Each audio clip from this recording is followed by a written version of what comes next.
गणपत सिंह 14 নম্বর word Bhatpara পৌরসভার 14 নম্বর ওয়ার্ডের সুরবাড়ি এলাকায় রাতের অন্ধকারে চলল গুলি। স্থানীয় সূত্রে জানা যায়, গণপত সিং নামের বছর 40-এর এক যুবককে গুলি চালায় একই এলাকার বিজয় পাসওয়ান ও সার্ভার হ্যারি নামে দুই যুবক। সাথে সাথে গণপতকে ভাটপাড়া স্টেট জেনারেল হসপিটালে নিয়ে আসলে ডক্টররা তাকে মৃত বলে ঘোষণা করে।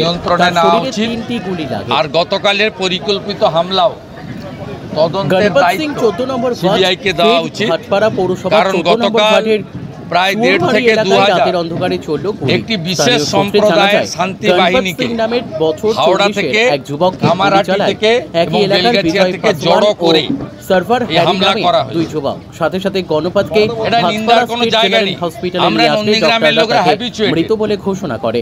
তার শরীরে আমরা হনুমান পূজার দিন হামলা দেখেছি, আমরা জানি এরা কি করে।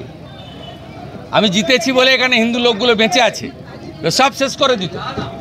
2021-এ দেবব্রত মাইতিকে খুন করেছে, এবারের লোকসভা ভোটেও রথিবালা আড়িকে খুন করেছে।